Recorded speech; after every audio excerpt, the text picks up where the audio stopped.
Howdy. Welcome back to Dion Talk. Why isn't everyone a landlord? That's not the actual question that caused this video to come in. It was several people have reached out to me in the last few weeks as I've given, I've reached kind of a new audience with some of the podcasts that I've been on. And I get people who ask, what if everyone became a landlord? Then we wouldn't have tenants. It's a if you're new to the concept or the idea of thinking that maybe you can become an investor or you can own properties and rent them out, what would happen if everybody was a landlord? Completely, I believe, normal train of thought. And I'm going to separate most people into different groups of people. The first one I'm going to eliminate is the socialists and the anti-capitalists who just hate landlords, hate capitalism, and don't think anybody should ever own property. That's a significant amount of people. And I have kids. One of them falls into this group. Uh, Chesla has kids. One of them falls into this group. So in our wills, we made sure they don't get a penny of the evil blood money that came from being a landlord. But let's take out the other categories of people and why to me it's not a concern that enough people could become landlords that it becomes an unviable investing strategy, which is what I did. If you're new to my channel, my name's Dion. I retired in 2022 after 12 years of investing. I own one single family house. The rest is all duplexes, triplex, and a fourplex. So I've taken no other single family houses off of the market because this is the biggest uh, complaint that I have when people complain about the price of homes. It's consistent too. So what I'm going to do here is share my screen of a video I was watching recently of Graham's, right? I'm a Graham Stephan fan. I like what he puts out. I do tend to like his older stuff, right? Because, we got the Spice Girls got too famous backlash. But when he mostly talks about finances and investing strategies, I'm a Graham fan. But I want to take you to his comments because this is a video about lowering property prices. And consistently through the comments, you see people who are absolutely uneducated saying, end corporate ownership of homes. And then it was over and over. They need to make it illegal for these hedge funds to purchase single family homes. End corporation from buying houses. Ban non-citizens and non-resident. Okay, that's a different story, but it's over and over and over. It's hedge funds. It's BlackRock. It's the fact that companies can own homes and drive up prices is absurd. The numbers are criminal. Consistent across the board. This is what you tend to see people saying. 3.8% of the 145 million single family homes, 3.8% are owned by hedge funds. I don't know if you know it or not, but out of 100%, 3.8% is not a very big amount. That is not why prices are driven up. Prices are driven up mostly by home buyers. They will pay the most for a property because they buy based on payment.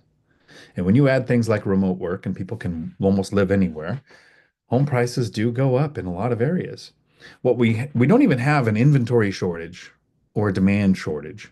What we have is people don't want to live where the houses are, right? Home prices are very expensive on the coasts or in some of the larger cities, but you can go to a little city like Gary, Indiana, tiny little town, 13,000 vacant homes. The city had a program where if you were a contractor and you bought a house, you got one for free. There's a ton of empty houses. There's a ton of cheap houses. You can buy houses there, $20,000, $30,000. And if you can't afford $20,000 or $30,000 for a house, you shouldn't be buying one.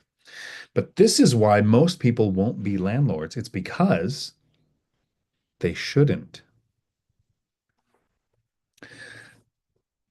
So I'll start with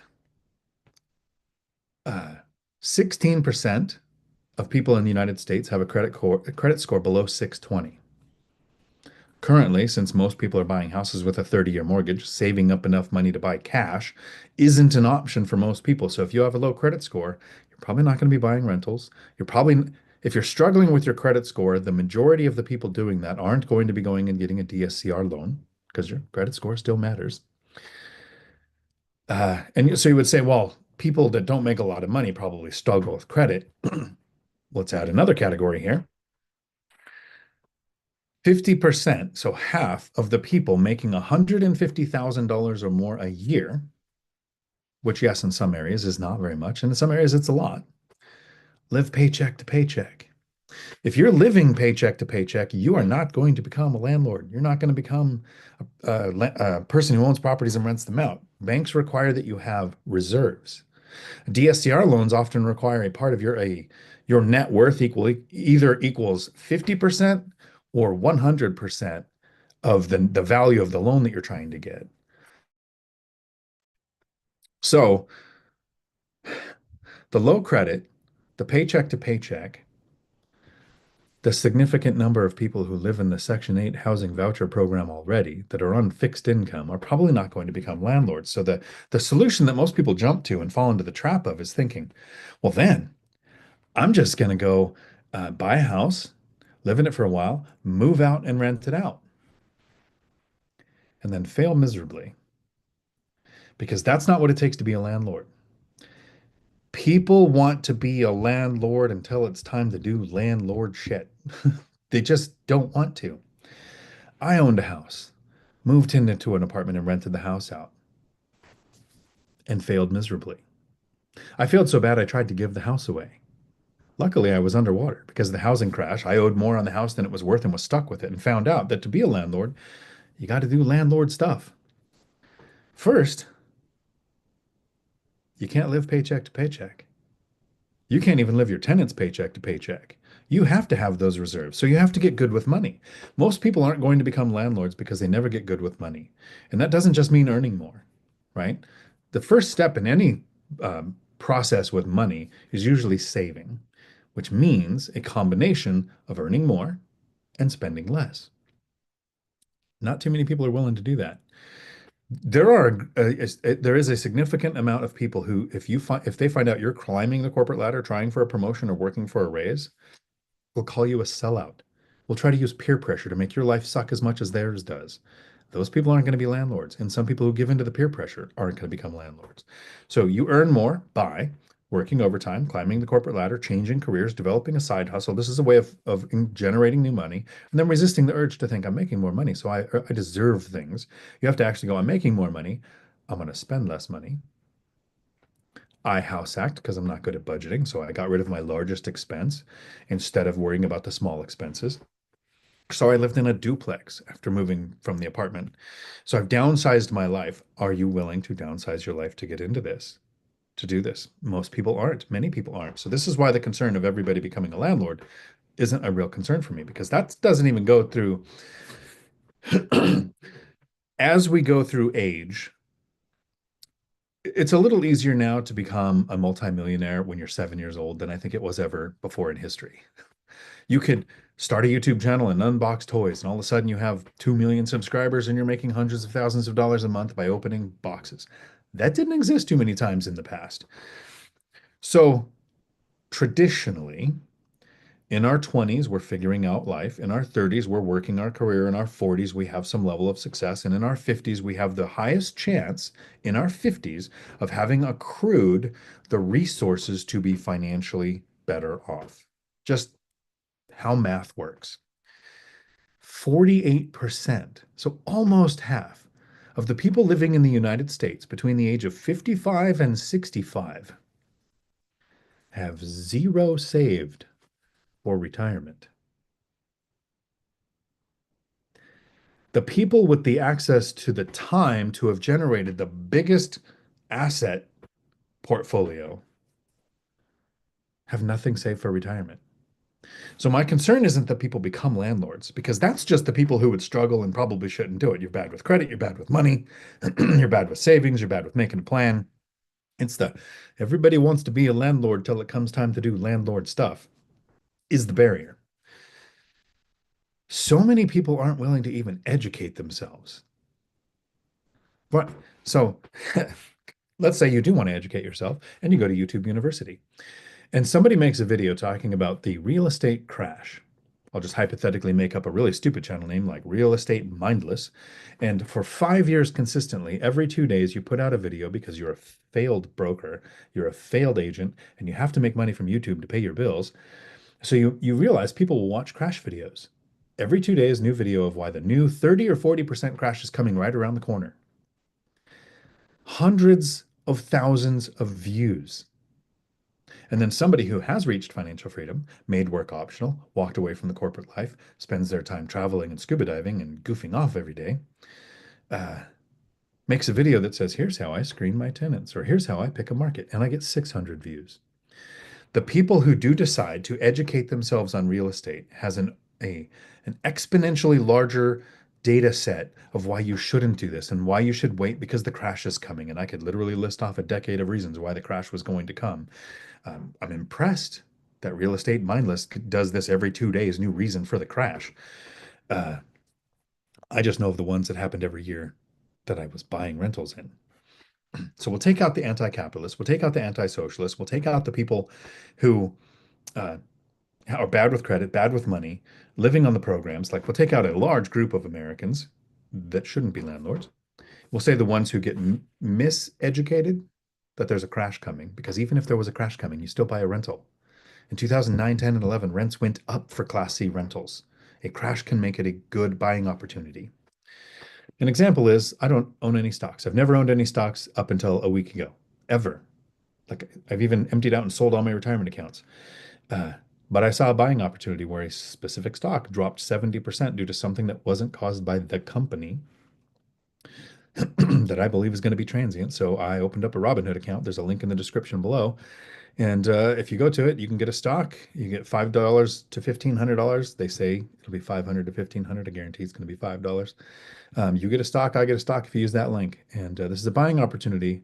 I'm going to dollar cost average $1,000 a day into this stock until it either goes above $300 a share or I hit 1% of my net worth, because I am not putting more than 1% of my net worth in an asset class I don't understand.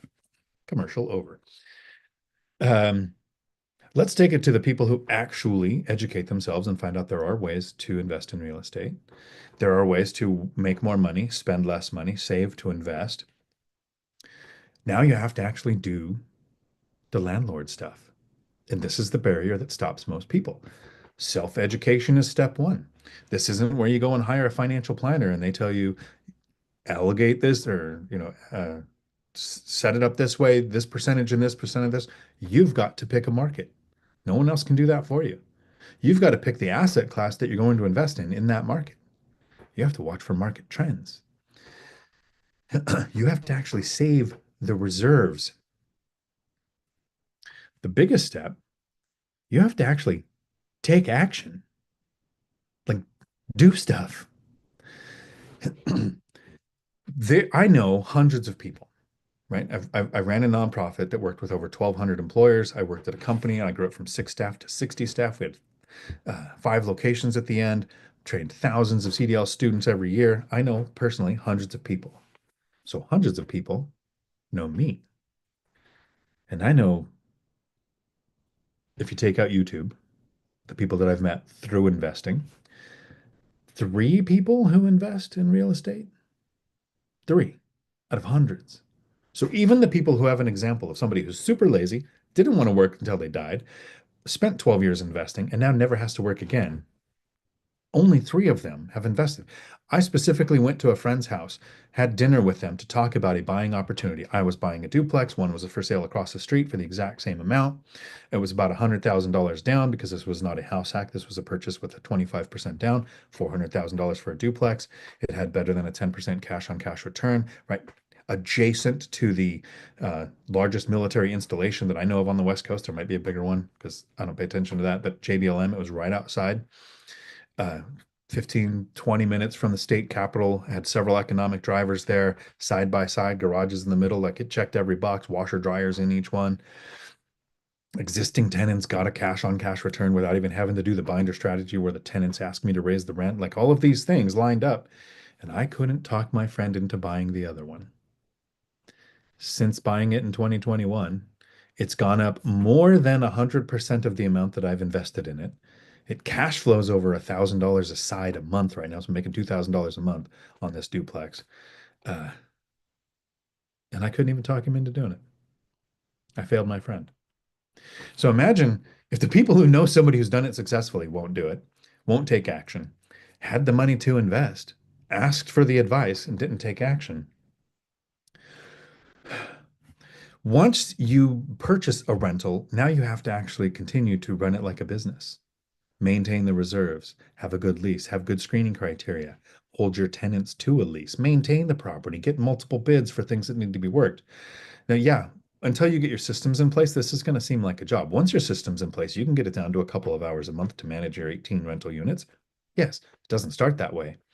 So my concern is never going to be that a large enough number of people become landlords that it becomes an unviable investing strategy.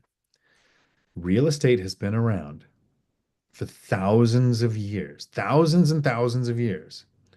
Hedge funds owning 3.8% of single family homes is not going to have an impact. It's people's lack of willingness to do landlord stuff to become landlords. There are the people who can't, the people who are bad with money, who people would be bad with people. I've got friends, if I'm ever taken out due to questionable circumstances, find Adam. Adam did it. We've been friends since the Marine Corps. And he's not got the people skills to manage property manager or tenants. So he invests in stocks and he's doing really well. He shouldn't own rentals. There's tons of people like that. So don't have the skill set, don't have the mindset, don't have the ability, and then don't have the discipline because it's not easy. You have the people who say, I would never want to be a landlord because I could get a call at midnight because there was a clogged toilet. Doing this over 10 years, I've had one call after 8 p.m. And it was a plumbing issue where I sent a handyman who couldn't resolve it and then had to send an actual plumbing company who resolved it. So two texts, one phone call, big nightmare. I should absolutely have stayed in a 50 to 60 hour work week until I'm in my 70s so that I wouldn't have to deal with one phone call after 8 p.m. in over a decade. That would have been a smarter thing to do. So you have the people who won't do it because of the fear, because the fear never really goes away. It shifts. When you first think, I would like to own a rental. So you study your market, you study your asset class, you start saving money. All of that feels pretty good because you're in a better financial position than you probably ever were. And you have the money sitting there. And then analysis paralysis kicks in. What if you don't know the math well enough? What if you're making a mistake you don't recognize? What if you're not around other investors to learn what mistakes you're not aware of? So the Dunning-Kruger effect is the first fear. Then you start making offers on properties because you have the confidence to move on. What if you get outbid? You have to deal with fear to do this. When you're taking action, making that offer is taking action. What if you get outbid? Then the fear shifts to, oh, what if they take my offer? Because now you have to pay for an appraisal, pay for an inspection, maybe go look at the property actually, because I've never actually seen a property before making an offer. You have to actually do more stuff. Then you have to meet tenants. Or what if you now own the property and there's a professional tenant in there that you have to go through an eviction with? Like all of the fear keeps going. I believe the fear of working until you die for a company that would replace you faster than your obituary would be printed. That fear has to be large enough for you to overcome the fear of what if I get outbid? What if they accept it? What if I have an eviction? What if I have a vacancy? What if somebody trashes my property? Because all of those things are possible. And when you have one or two rentals, one of those things happening sucks because it's 100% of your portfolio. Once you get to, I'm at currently 18 rentals on 8 properties. If one or two tenants, I had to go through an eviction, or one or two tenants trash the property, the hundreds of thousands of dollars in cash flow every year after taxes, after setting aside 15% for future expenses, makes that fear pretty freaking small. So yeah, it's actually my job to find people and convince you. Maybe it's not real estate, but there is another way than working for the rest of your life. It's actually possible for the average person to reach financial freedom in 10 years or less and make work completely optional, even if you're not starting from the best position. Maybe it's stocks, maybe it's crypto, maybe it's starting a business, maybe it's real estate. So it's my job to convince you of that. And I don't think I'm going to actually ever convince enough people to have a large enough impact on anybody becoming a landlord. This is a nice short live that I'm making for those people who would never click on a 2 hour video. If you want your questions answered during a live stream, I will look at all of the comments and hope that they're not just your sound's not working all over and over and over. Uh, I will answer every question Tuesday afternoons, 4 p.m. Pacific. Have a week full of amazing. Hopefully, this video didn't sound too attacky. I just wanted to be blunt and transparent on a concern that some people actually have and maybe call some people out on the reasons why they're not a landlord.